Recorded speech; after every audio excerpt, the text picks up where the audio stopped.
ত্রয়োদশ জাতীয় সংসদ নির্বাচনে ভোটের দিন ঠিক হয়েছে 12ই ফেব্রুয়ারি। সারা দেশে বইছে সেই ভোটের হাওয়া।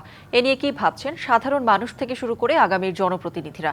সে কথা জানাতে ডিবিসি নিউজের ইলেকশন এক্সপ্রেস ছুটে যাচ্ছে সব সংসদীয় আসনে। এখন রয়েছে সংসদীয় আসন 253, কুমিল্লা 5-এ। স্বাগত জানাচ্ছি সিএসআরএম ডিবিসি ইলেকশন এক্সপ্রেসে। আজ সারাদিন আমি থাকবো কুমিল্লা 5 এবং 6 আসন। আমার সঙ্গে এই মুহূর্তে যুক্ত আছেন কুমিল্লা 5 আসনে বাংলাদেশ জামাতে ইসলাম থেকে মনোনীত প্রার্থী। কথা বলবো, জানার চেষ্টা করবো আগামী নির্বাচনে তিনি কি ভাবছেন। স্বাগত আপনাকে সিএসআরএম ডিবিসি ইলেকশন এক্সপ্রেসে। আপনারা যেহেতু দাঁড়িপাল্লা মার্কা, তো সেক্ষেত্রে ব্যক্তি হিসেবে কি সাধারণ জনগণ আপনাকে বেছে নেবে না মার্কা হিসেবে বেছে নেবে? ধন্যবাদ আপনাকে। জনগণ এখন সচেতন। 5 আগস্টের পরে জনগণের ভিতরে একটি জাগরণ তৈরি হয়েছে এবং জাগরণটা হচ্ছে পরিবর্তনের জাগরণ। সেই হিসাবে ব্যক্তিকে তারা দেখবেন, আবার পাশাপাশি মার্কাকেও দেখবেন। কারণ দাঁড়িপাল্লা প্রতীকের একটি গোডউইল তৈরি হয়েছে সারা দেশে পৃথিবীব্যাপী, যেটা তারা মনে করেন যে দুর্নীতির বিরুদ্ধে যদি যুদ্ধ করতে হয় তাহলে দাঁড়িপাল্লার বিকল্প নাই। মাদকের বিরুদ্ধে, অনিয়মের বিরুদ্ধে, বৈষম্যের বিরুদ্ধে বাংলাদেশ জামাত ইসলামী একটি একক এবং একটা আস্থার জায়গা তৈরি হয়েছে আলহামদুলিল্লাহ। তো সেই জায়গা থেকে আমাদের এলাকার মানুষ খুব সচেতন। এর আগেও যাদেরকে নির্বাচিত করেছেন তাদেরকে ভালো মানুষ এবং তারা মানে ভালো, তাদের দৃষ্টিতে যারা ভালো তাদেরকে নির্বাচিত করেছেন। আমরা আশা করছি এবার তারা ভালো মানুষ এবং মার্কা দুইটাকে বিবেচনা করে তারা আগামী দিনে পাশে তারা আমাদের এই কান্ডারে ঠিক করবেন। এই আসনটা নিয়ে আপনার পরিকল্পনা কি ধরনের প্রতিশ্রুতি থাকতে পারে? ধন্যবাদ আপনাকে। আসলে আমরা ঢাকা থেকে বেশি দূরে নয়, কুমিল্লা শহর থেকে পাশে একটি উপজেলা, কিন্তু আমরা খুব অবহেলিত। গত 17 বছরে আমাদের তেমন কোনো কার্যক্রম হয় নাই। যেমন রাস্তাঘাট আমাদের খুবই বেহাল দশা, যেটা আপনারও প্রত্যক্ষদর্শী। এবং আমরা চাই আগামী দিনের চ্যালেঞ্জ মোকাবেলা করার জন্য আমরা প্রথম স্টেপ থাকবে আমাদের আগামী দিনের উন্নয়নকে ডেভেলপমেন্ট করা, যেমন অবকাঠামোগত উন্নয়ন।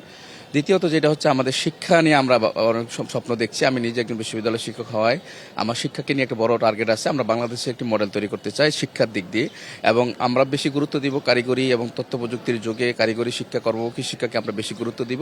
আমাদের এলাকার মানুষ যেন দেশের বাইরে গিয়ে তারা ভালো ভালো কর্ম করতে পারেন, রেমিটেন্সের যোদ্ধা হিসেবে যারা ভূমিকা পালন করছেন এবং সেই জায়গায় তারা আরও ভালো করতে পারেন, সেই জায়গায় আমরা জোর দিব। আপনি আরেকটি বিষয় জানেন যে আমাদের এলাকায় একটি মাদক এরিয়া, যেখানে আমাদের সীমান্তবর্তী এরিয়া হওয়ার কারণে মাদকের একটা বিশাল প্রভাব। অলরেডি অনেক তরুণ সমাজ সেটা আসক্ত হয়ে যাচ্ছে।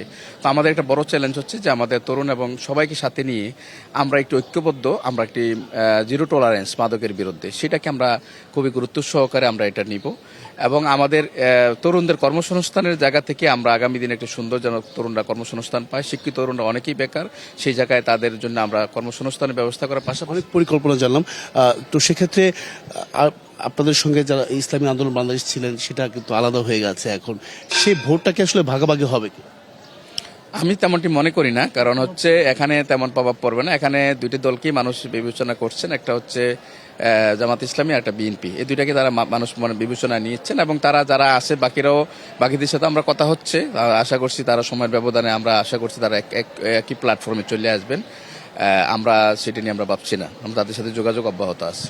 বিএনপি রয়েছে আর অন্যান্য দল অংশগ্রহণ করবে, কতটা চ্যালেঞ্জ হতে পারে বলে মনে করছে?